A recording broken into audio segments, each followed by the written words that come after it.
자, 15절 말씀 다 같이 봉독하겠습니다. 사울이 이르되 그것은 무리가 아말렉 사람에게서 끌어온 것인데 백성이 당신의 하나님 야훼께 제사하려 하여 양들과 소들 중에서 가장 좋은 것을 남김이요 그 외의 것은 우리가 진변하였나이다 하는지라. 자, 다시 한번 주어를 볼게요. 자, 사울이 이런 말을 했는데 백성이, 즉 무리죠, 당신의 하나님 야훼께 제사하려 하여, 그래서 그것을 가장 좋은 것을 남김이요, 즉 백성이 남긴 것이지 내가 남긴 것이 아니다라고 이야기하고 있는 거죠. 그런데 9절 말씀에 사울과 백성이라고 나왔죠.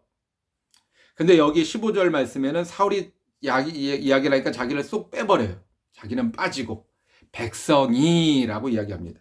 또 그 외의 것은 우리가, 백성이 남겼지만 나는, 내가 들어가는 우리는 진멸하였습니다라고 이야기하고 있습니다. 근데 9절에는 사울과 백성이 진멸하기를 즐겨 아니하고 라고 이야기하고 있죠. 아주 작은 차이지만 요 차이로 인해, 요런 차이가 우리 안에서 얼마든지 일어날 수 있습니다. 말이 아가 다르고 어가 다르다라고 이야기하잖아요. 근데 우리들 속에서도 이와 같이 알게 모르게 나를 슬그머니 빼서 나는 아닌 것처럼 이야기하고, 또 다른 사람이 그것을 주도적으로 행해서 나는 어쩔 수 없이 거기에 끌려갔던 사람이고 라는 식으로 자기를 빼면서 이야기하는 경우가 많이 있습니다.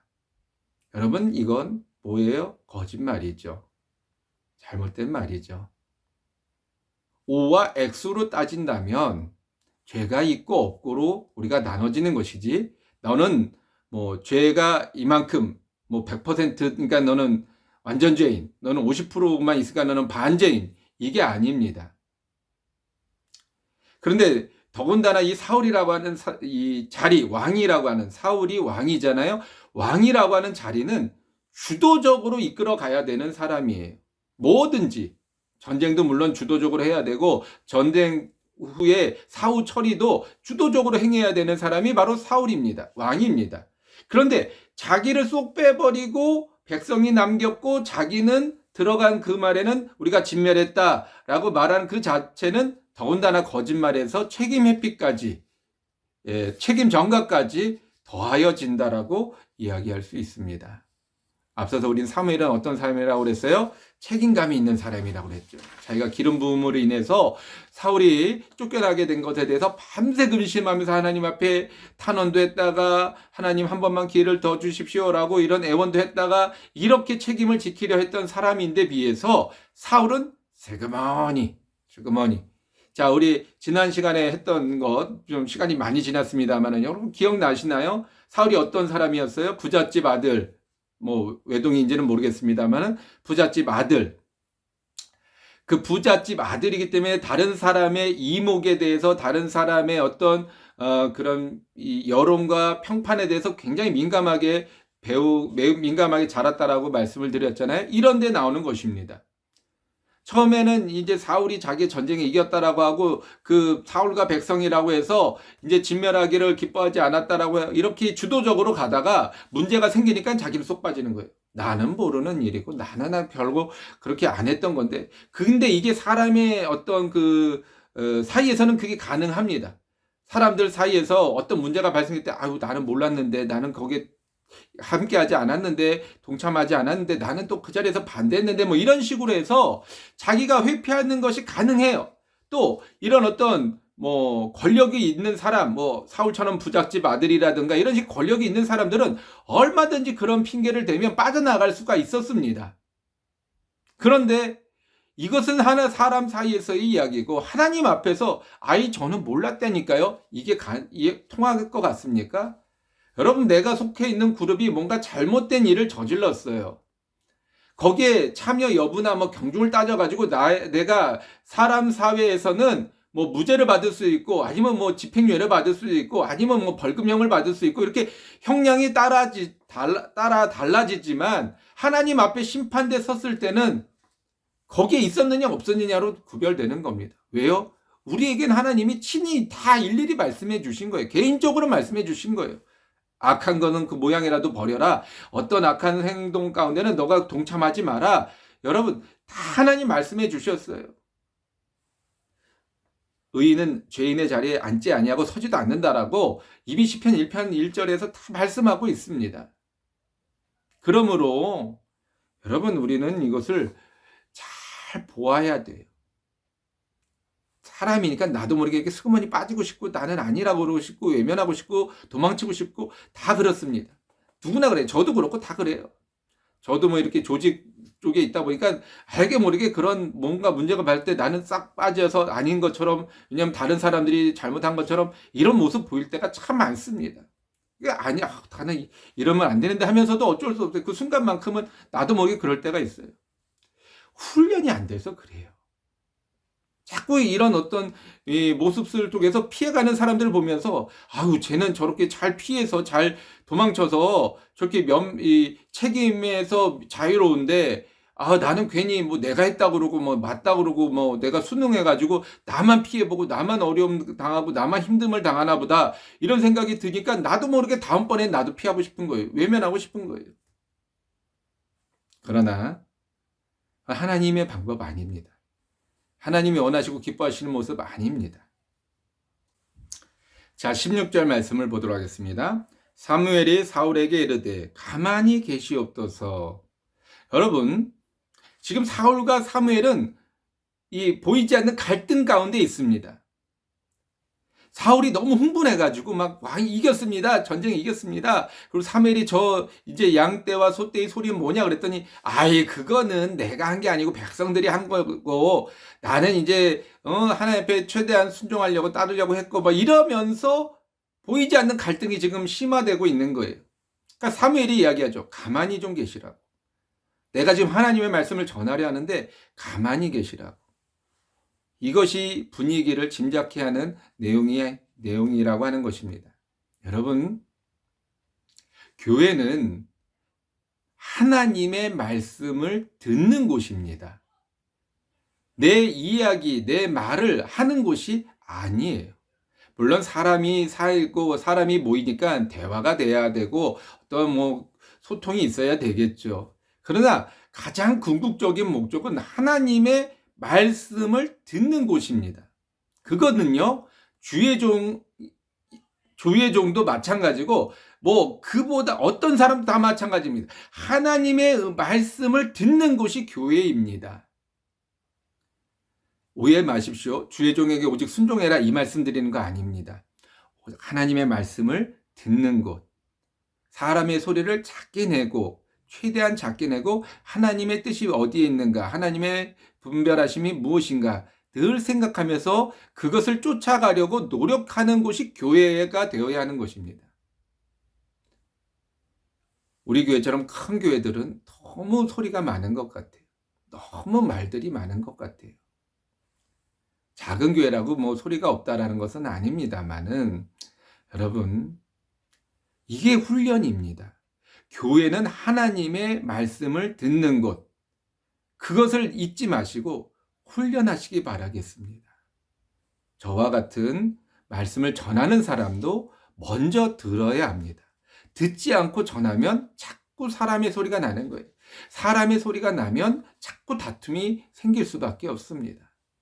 그러므로 가만히 계시옵소서. 오늘날 우리가 꼭 들어야 할 말씀이 아닌가 생각합니다. 자, 우리 17절부터 19절까지 이야기를 우리가 성경을 이미 많이 들어봤지만 성경을 통해서 한번 같이 읽어보도록 하겠습니다.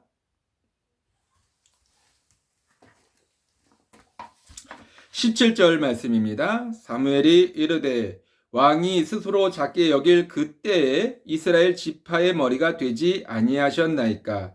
야훼께서 왕에게 기름을 부어 이스라엘 왕을 삼으시고 또 야훼께서 왕을 길로 보내시며 이르시기를 가서 죄인 아말렉 사람을 진멸하되 다 없어지기까지 치라 하셨거늘 어찌하여 왕이 야훼의 목소리를 청종하지 아니하고 탈취하기에만 급하여 야훼께 악하게 여기시는 일을 행하셨나이까. 아멘. 자,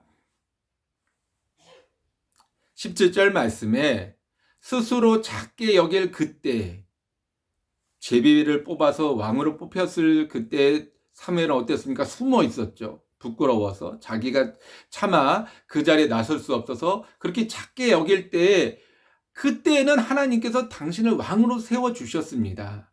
그런데 하나님의 그 스스로 작게 여겼을 그때에 하나님이 왕으로 세워주시고, 또 하나님께서 아말렉의 모든 것들을 다 진멸하라고 명하셨는데 어찌하여 지금은 청종치 아니하고 악한 일을 행하였나이까 라고 말씀하고 있는 거죠. 왜 듣는 것에 훈련이 돼야 되고 우리가 듣는 것을 자꾸 반복해야 되는가? 이게 훈련이 안 되면은요, 이렇게 되는 거예요. 처음엔 다 겸손하죠. 스스로 작은 자가 되죠. 그런데 그러다가 나도 모르게 야금야금 조금씩 내가 드러나는 거예요. 내가 나타나는 거예요. 그리고는 정말로 있어서는 안 되거나 해서는 안 되는 일들을 행하면서도 정작 본인은 모르는 거예요. 그 정도, 당연히 내가 여태까지 해왔던 일이고, 그 정도 일이 뭐 문제가 되느냐, 뭐가 잘못되었느냐, 그러면서 이와 같이 자꾸 악한 길로 빠져들게 된다라고 하는 것입니다. 누구나 처음에는 다 겸손한 사람으로 시작을 합니다. 누구나요. 주의 종이든 평신도 리더든 다 작고 겸손한 사람부터 시작을 합니다. 근데 세월이 가면 갈수록 어떻게 돼요? 사람의 위에 서게 되고 권력을 자꾸 부리게 되고 더 많은 권력을 차지하기 위해서 많은 사람들의 눈물을 흘리게 하는 경우가 정말 심심치 않게 볼 때가 많습니다. 여러분, 절대 끝까지 믿음 지키시기 바라겠습니다. 믿음을 지키지 못하면, 여러분, 다른 말로 이야기하면 구원도 지키지 못하는 거예요. 우리가 구원받지 못한 사람이 된다라고 한다면 이보다 더 불쌍하고 이보다 더 안타까운 사람이 어디 있겠습니까? 21절 말씀을 보도록 하겠습니다. 다만 백성이 그 마땅히 멸할 것 중에서 가장 좋은 것으로 길갈에서 당신의 하나님 야훼께 제사하려고 양과 소를 끌어왔나이다 하는지라. 자, 계속 지금 사울은 변명으로만 일관하죠. 거기에 변명해서 자기를 빼버립니다. 즉, 자기는 제3자예요. 백성들이 끌고 온 거지, 뭐 내가 가져가라, 뭐 갖고 와라, 이러고 얘기한 게 없습니다. 나는 모르는 일이에요. 나는 그것에 대해서 나는 전혀 상관없습니다. 라고 이야기합니다. 더군다나 이제 하나님을 이야기할 때 당신의 하나님, 그게 내 하나님도 아니에요, 이제는. 그러니까 이제 백성이라고 했는데 그 백성이 한 이유가 뭐냐면 하나님 앞에 제사를 지내는 건데 나의 하나님이 되면 나도 거기에 책임이 있잖아요. 그러니까 나라고 하는 걸 또 빼버려요. 쓱 빠지고 당신의 하나님. 그러니까 나는 책임이 없는 거예요. 당신의 하나님이 하나님께 제사를 지내려 한 거니까 결국엔 그것마저도, 제사 지내는 그것마저도 나랑 상관은 없습니다. 라고 자신을 빼버리고 하는 것입니다. 다만이라고 시작을 하죠. 어쩔 수 없음을, 내가 피치 못하게 그것을 묵인할 수밖에 없었음을 변명하는 것입니다. 그리고 이와 같이 하나님을 나의 하나님이 아닌 당신의 하나님으로 구별함으로 인해서 이미 스스로가 하나님으로부터 버림을 받는, 내가 하나님의 버림받기 이전에 스스로가 하나님을 버리는 이런 우를 범하고 있다라고 하는 것입니다. 여러분, 하나님이 우리들을 가운데 책망하시고 또는 우리들을 징벌하시기 전에 우리의 마음속에서부터 이미 하나님이 떠나 있음을 여러분 기억하시기 바라겠습니다. 하나님이 우리를 버리시는 것이 아니라 우리가 하나님을 먼저 버리는 거예요. 자, 22절에서 23절의 말씀 함께 봉독하도록 하겠습니다. 사무엘이 이르되 야훼께서 번제와 다른 제사를 그의 목소리를 청종하는 것을 좋아하신 같이 좋아하시겠나이까. 순종이 제사보다 낫고 듣는 것이 수양의 기름보다 나으니 이는 거역하는 것은 점치는 죄와 같고 완고한 것은 사신 우상에게 절하는 죄와 같음이라. 왕이 야훼의 말씀을 버렸으므로 야훼도 왕을 버려 왕이 되지 못하게 하셨나이다 하니. 우리가 잘 아는 말씀, 순종이 제사보다 낫고 듣는 것이 수양의 기름보다 낫다라고 말씀하고 있는 것이죠. 여러분, 사울이 왜 그 아말렉의 짐승들을 살려주었나요? 제사를 지내기 위해서. 그러면 과연 정말로 그 잡아온 그 모든 양과 소와 뭐 어린 양들을 한꺼번에 일시에 다 제사를 지냈을까요? 그런 마음과 생각으로 그 양과 소와 어린 양과 소떼들을 데려왔을까요? 아닙니다. 그것을 제사 지낸다 할지라도 그 사이에서 태어난 새끼들은 자기 소유가 되는 거예요. 자기 것들이 되는 거예요. 또 한편은 그 얘네들을 제사의 제물로 삼음으로 인해서 내 것, 내가 지금 지내야 할 제사의 그 제물들은 내 것이 되는 거죠. 이게 사람의 욕심이고 계산입니다. 우리가 하나님 복을 주시면 내가 하나님 앞에 헌신하겠습니다 라고 할 때 그 복을 100을 받았으면 100만큼 여러분 헌신합니까? 그런 사람은 거의 없습니다. 아마 없다고 해도 뭐 무리가 아닐 거예요. 100을 받았으면 많이 하면 50, 아니면 우리는 어떻게 생각해요? 10, 10의 1조니까 10. 그만큼을 내가 하나님 앞에 돌려드리고선 다 했다 라고 이야기하고 나머지 90은 내 것이다. 그런 계산법으로 우리가 하나님 앞에 복을 구하기 때문에 복을 아무리 받아도 채워지지 않는 거예요. 그리고 하나님이 부어주지도 않는 겁니다. 그 계산법이라면 여러분 생각해 보세요. 내가 100을 줬는데 그 사람이 나한테 10을 주면서 10을 주고 다 줬다 그러면은 내가 아유 감사합니다. 여러분 이렇게 하시겠습니까? 이런 계산법으로는 절대 누구하고도 이야기하지 않죠. 거래하지 않죠. 하물며 여러분 하나님 앞에 뭘 요구하고 바라면서 10만큼 드렸으면 내가 할 일 다 했다. 내가 할 거 다 했다. 라고 한다면 여러분 과연 그것이 올바른 계산법이고 그것이 올바른 일인가? 아니라는 거죠. 그래서 그런 계산으로는 하나님과 거래가 될 수가 없습니다.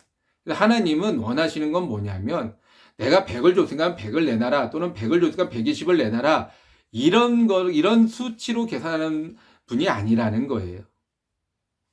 뭘 원하시느냐? 순종이에요. 100을 줬든 200을 줬든 내가 1000을 주든 10,000을 주든 하나님이 원하시는 건 순종입니다. 순종하면 하나님 모든 걸 다 주시는 거예요. 자, 제사는 그래서 순종의 장소 또는 시간이 되어야 하는 것입니다. 우리 앞서서도 예배에 대해서 잠깐 말씀드렸습니다만은 우리가 예배 드릴 때 불편하고 뭔가 어렵고 힘든 그런 상황 속에서도 예배를 드려야 하는 이유가 무엇이냐? 순종이고 훈련이기 때문에 그래요. 저도 뭐 군대를 가서 군대에서도 조교를 해봤습니다만은 여러분 힘들어요. 처음 군대 가는데 옷 갈아입는 것부터 해서 제식 훈련 걷는 거 걷지 못한 사람은 군대 못 옵니다. 그런데 걷는 훈련을 다시 해요. 좌로가 우로가 돌아가 뒤돌아가 이러면서 걷는 훈련부터 다시 시작해요. 그리고 총이라고 하는 게 3.14kg인데 꽤 무겁습니다. 총소리는 또 얼마나 큰지 몰라요. 놀랍니다. 자, 그렇게 어렵고 힘든 훈련을 다 거쳐요. 왜요? 왜 그걸 해야 돼요? 하기 쉽지 않아요. 요즘처럼 추운 날에 가서 혹한기 훈련이라고 해가지고 얼음 깨고 계곡물에 들어가 있고 그 찬물에 세수하고 머리 씻고 다 해야 돼요. 또 한여름이면은 모기에 뜯기면서 그 땀이 범벅이 돼가지고 제대로 물이 없어서 씻지도 못하는 그런 상황 속에서도 훈련을 해야 됩니다. 왜 해야 돼요? 그게 훈련이니까 하는 거예요.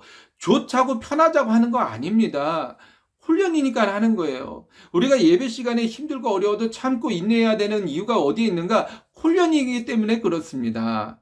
그 훈련이 안 되니까 일상적인 삶 속에서 하나님의 말씀에 따라 우리가 순종할 수가 없는 거예요. 따르지 않는 거예요. 동의가 안 되는데 그것이 맞는지 틀린지 내가 동의가 안 되는데 어떻게 그걸 따르고 순종을 합니까?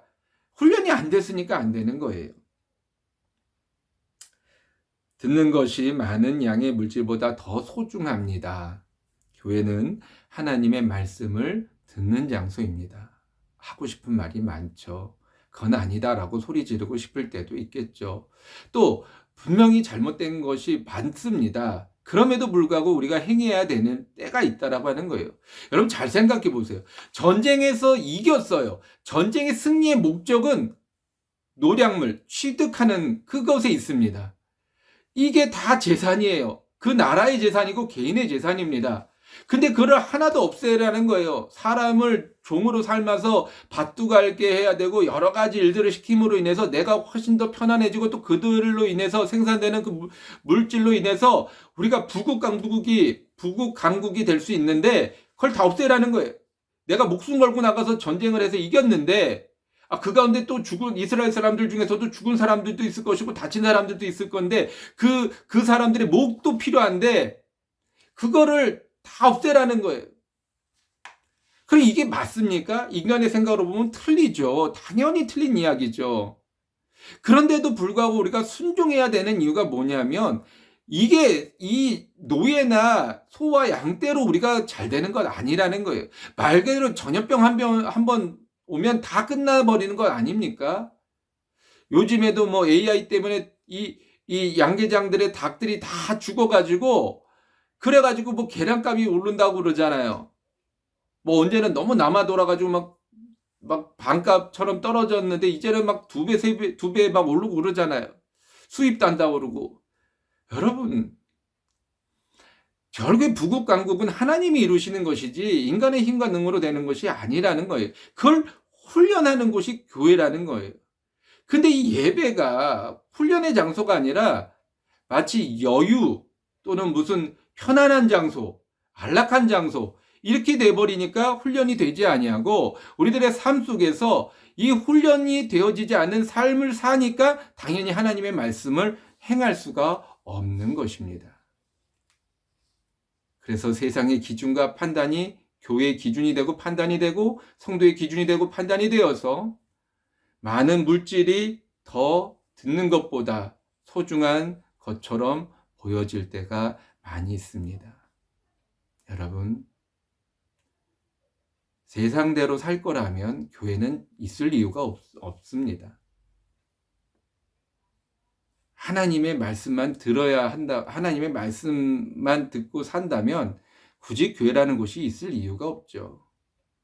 말씀하시고 들을 사람 듣고 듣지 않는 사람 듣지 말라고 그러고 그 다음에 듣는 사람만 하나님 데리고 올라가면 되는 것 아닙니까?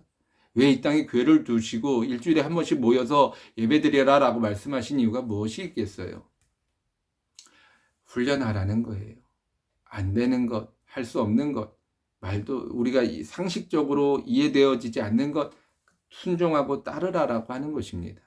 그래서 교회는 듣는 곳이 되어야 합니다. 그러므로 여러분들이 정말로 이 말씀을 다시 생각하시면서 우리가 잘 알고 있는 말씀이잖아요. 제사가 순종보다 낫고 하나님 말씀을 듣는 것이 수양의 기름보다 나으니라. 거의 외우고 있는 말씀 중에 한 구절인데요. 말씀을 듣고 외우는 것에서 그치지 말고 묵상하고 깨닫고 그것을 지켜 행하는 여러분들 되시기를 간절히 바라겠습니다. 24절에서 25절의 말씀 다 같이 함께 봉독하도록 하겠습니다. 내가 야훼의 명령과 당신의 말씀을 어긴 것은 내가 백성을 두려워하여 그들의 말을 청종하였음이니이다. 나로 하여금 야훼께 경배하게 하소서. 자, 24절에 와서 사울은 이제 진짜 고백을 합니다. 자기 속마음을 고백을 합니다.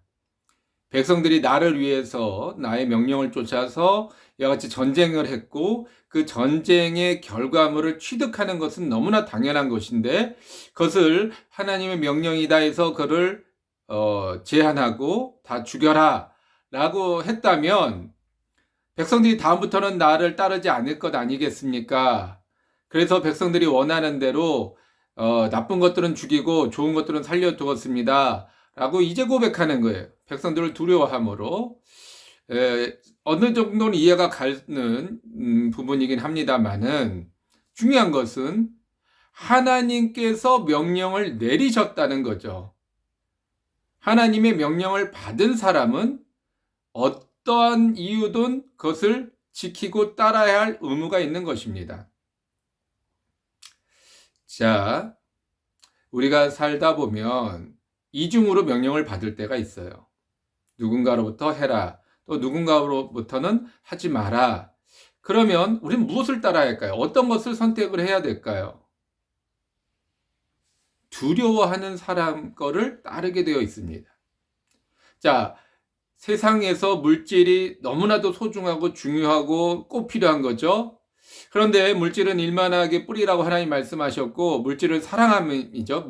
물질 자체가 아니라 물질을 사랑함이 일만하게 뿌리가 된다라고 이야기를 하고 계시는데, 자, 우리는 어쨌든 물질을 사랑하진 않아도 필요하게 되죠. 근데 문제는 필요해서 가까이 있다 보면 나도 모르게 사랑하게 된다는 거예요. 근데 그때 중심이 내가 하나님 앞에 섰다면, 내가 물질 너무 사랑하고 의지하고 있구나, 그러지 말아야지 하고 이렇게 중심을 잡을 수가 있는데, 그것을 지키지 못하면 나도 모르게 따라가고 나도 모르게 거기에 빠져들게 되어 있다라고 하는 것입니다. 중간중간마다 체크가 들어올 거예요. 우리가 말씀을 듣고 있는 사람으로서 중간중간마다 내가 너무 물질을 의지하는 것 아닌가, 따르는 것 아닌가, 이런 생각이 들어옵니다. 근데 물질을 더 사랑하면, 하나님보다 물질을 더 사랑하면 따라가게 되어 있어요. 근데 물질보다 하나님을 더 두려워하면 하나님 말씀을 쫓아 살아가게 되어 있습니다. 이게 다른 거예요. 사울은 이스라엘 백성들을 두려워했습니다. 정말 자기를 세워주시고 지금까지 인도해 주신 하나님을 두려워해야 하는데 눈에 보이는 존재를 두려워했다라고 하는 거예요. 이게 문제입니다. 이게 지금 사울의 가장 큰 문제예요. 그러므로 인해서 지금 이후에 일어나는 모든 사무엘상에 있는 사울의 문제는 반복해서 이루어지고 있습니다. 오늘날 코로나 때문에 많은 어려움이 있죠. 그럼 코로나를 두려워하십니까? 두렵죠. 당연히 두려운 존재죠. 그러나 하나님보다 더 두려워하십니까? 그게 문제입니다. 반드시 하나님 명령에 따라서 잘못됐고 옳고 바른 것을 구별해야 되는데, 그러지 못하고 나도 모르게 내 주머니에 물질이나 내게 주어진 어떤 그런 유익만을 위해서 살아간다면 지금은 좋을지 몰라도 나중에는 반드시 어려움이, 고난이 닥쳐오게 되어 있습니다. 여러분, 두려워할 분을 두려워하고 마땅히 따라야 할 분을 따라가는 여러분들 되시길 간절히 바라겠습니다. 근데 25절 마지막에 보면 이와 같이 이야기합니다. 나로 하여금 야훼께 경배하게 하소서. 이게 무슨 생뚱맞은 말씀입니까?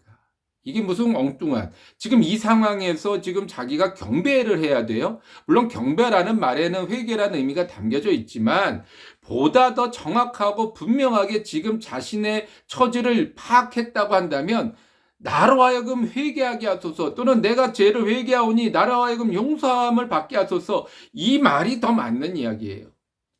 근데 이게 뭐예요? 나로 하여금 야훼께 경배하게 하소서. 이게 무슨 상황이냐면 전쟁이 이겼잖아요. 승리했잖아요.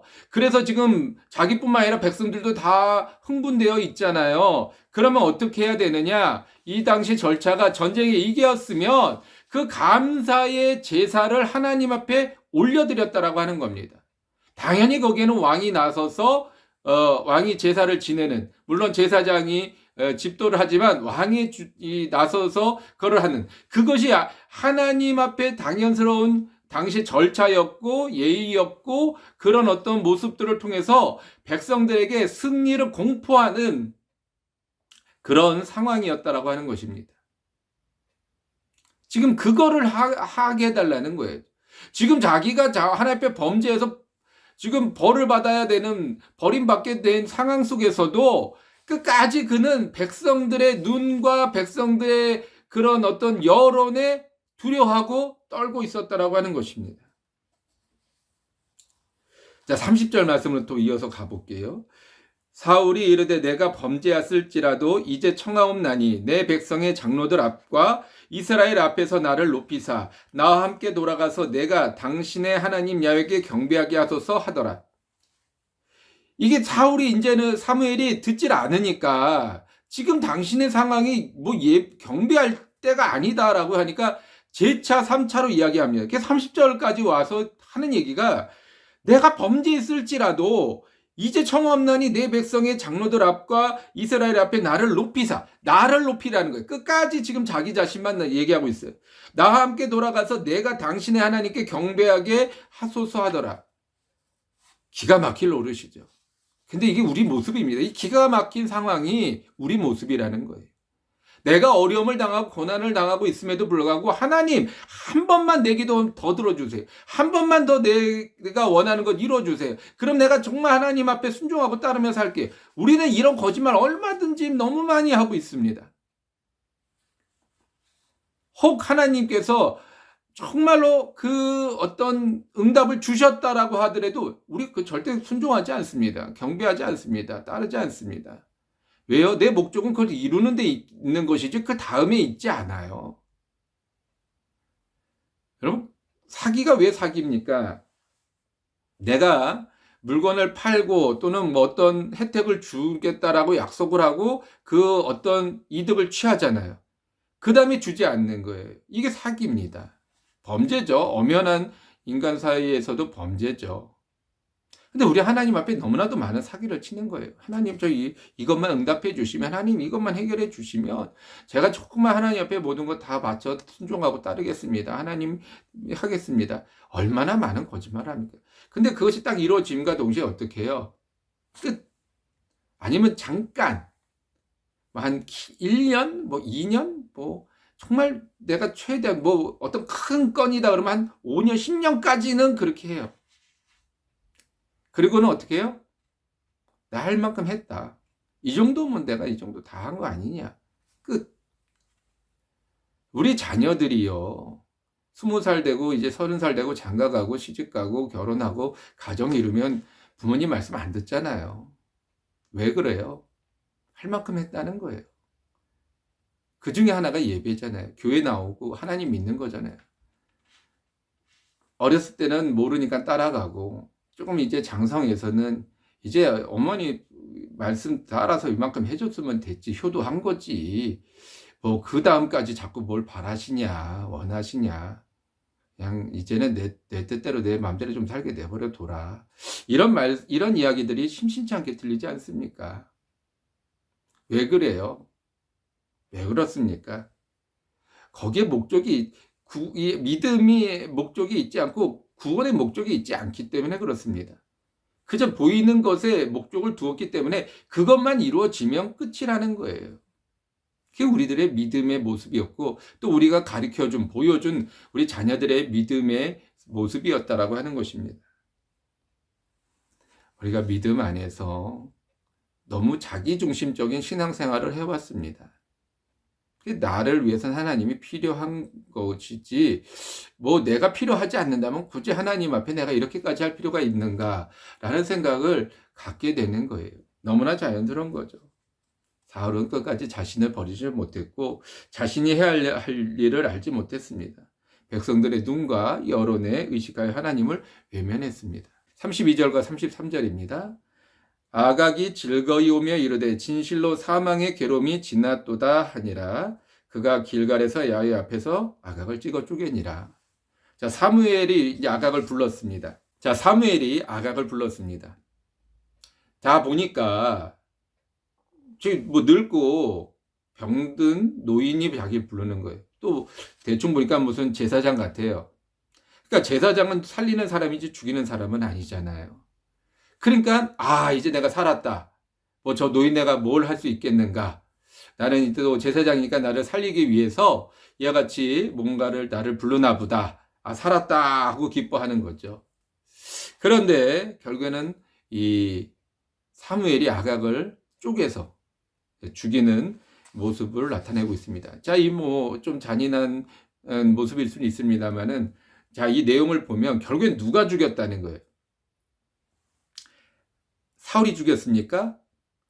아니죠. 사울은 지금 전쟁에 승리한 장군이고 승리한 왕인데, 자, 지금 그럼 이때 뭐 하고 있었겠어요? 제사를 지내고 지금 백성들과 같이 흥분해서 기쁨을 나누고 뭐 즐거움을 나누고 또 온갖 친송을 받고 있지 않습니까? 아, 우리 왕이 최고다. 왕이 드디어 뭐 또 아말렉을 이겼도다. 막 이러면서 막 친송을 받고 있지 않겠어요? 지금 자기 도체, 이 앞부분의 말씀 보면 자기 도체에 빠져가지고 지금 자기가 마땅히 해야 될 일이 뭔지, 어떻게 뭐 이걸 수습하고 회복을 해야 되는지, 이 위기 상황에 대한 대처 능력이 없는 거예요. 그러니까 보다 못한 사무엘이 가가지고 하나님의 명령을 준행합니다.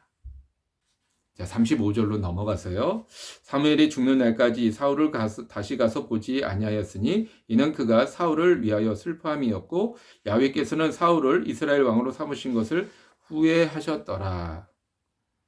자, 사울은 자기 처지, 상황, 해야 될 바를 알지 못하고 있으니까 사무엘이 결국에는 직접 가서 아각을 죽이는 하나님의 명령을 준행하고, 더 나아가서 이제 사무엘이 사울을 볼 수가 없는 거예요. 어떻게? 왜냐면 이만큼 했는데도 뭐 듣지 않고 뭐 깨닫지 못한다면 멸망하는 짐승과 같은 것입니다. 볼 수가 없는 거죠. 이제 점점 망가져서 이제 뭐라 그럴까요? 멸망의 길로 가는데 그거를, 내가 기름 부은 사람인데 어떻게 멸망의 길로 가는 걸 내가 보고만 있을 수 있는가? 슬퍼하는 거죠. 볼 수가 없어서 슬퍼하였고, 이로 인하여 또 하나님은 이 사무엘을 이 왕으로 삼으신 것을 후회하고 있는, 이 정말 모든 게 다 틀어져 버린, 한 사람으로 인해서 모든 관계와 모든 상황이 틀어져 버리는 이 안타까운 일들을 우리는 보고 있다라고 하는 것입니다. 여러분, 우리의 신앙의 삶의 모습 속에서 뭔가 틀어져 있습니까? 내가 열심히 바라보고 뛰어왔던 그 상황이 뭔가 지금 내가 원치 않는 방향으로 흘러가고 있고, 뭔가 잘못되어져 가고 있고, 뭔가 이것은 아니다라는 생각이 들고 있습니까? 그러면은요, 뭔가 하나님과의 관계가 틀어진 거예요. 우리 자녀들 얘기는 했는데 마찬가지입니다. 자녀들이 왜 믿음 안에서 믿음을 지키고 삶을 살지 못하는가? 뭔가 하나님과 나와의 관계가 틀어져 있기 때문에 그런 것입니다. 그걸 회복해야 돼요. 하나님과 나 사이의 관계를 회복해야 돼요. 그래야 자녀들과 하나님과의 관계도 회복이 되어지는 것입니다. 그래서 오늘 여러분에게 드리고자 싶은 말씀은, 예배는 형식이 아니에요. 뭐 사도신경과 뭐 찬양과 말씀, 기도, 뭐 이것이 뭐 앞이냐 뒤냐 이런 것이 중요한 것이 아니라 훈련이라는 것. 내가 불편하고 어렵고 힘든 것을 참고 견디고 인내하고, 이해되지 않고 도대체 이것이 나한테 불이익이 오고 이것이 나한테 합당한 생각이 들지 않아도 하나님의 명령이다라고 느껴지면 순종하는 것. 작은 것부터 큰 것까지 다 순종하는 것. 이것이 훈련입니다. 훈련은 예배를 통해서만 이루어지는 것입니다. 하나님 아버지, 우리가 이 사무엘상 15장을 통해서 사울의 모습이 곧 우리의 모습이고, 우리의 민낯이고, 우리의 연약하고 부족하고 또한 죄악된 모습임을 깨달아 알게 하여 주시니 감사합니다. 아버지여 주님, 우리가 이와 같이 사울과 같이 우리의 눈에 보이는 것, 손에 잡히는 것, 때로는 내 명예와 권력에 눈이 멀어서 하나님을 외면하고 떠날 때가 있습니다. 알면서도 순종치 아니하고 아버지여 주님, 내 뜻과 내 생각대로 행한 적도 많이 있습니다. 주님 용서하여 주시고 나여로 하여금 깨달아 알아 분별하게 하여 주시고, 또 지금 행해야 할 것을 분별하여 온전히 행할 수 있도록 도와주시옵소서. 아버지여, 때로는 흑암이나 어둠이나 사단이 틈을 타고 들어와 우리를 미혹하려 할 때 주님이여 성령을 통하여 우리에게 깨달음을 더해 주시고, 반드시 하나님 앞에 순종하는 믿음의 사람, 하나님 앞에 끝까지 믿음을 지키는 사무엘과 같은 사람 되게 하여 주옵소서. 모든 것 주 앞에 의탁하오며 예수님의 이름으로 기도드렸사옵나이다. 아멘.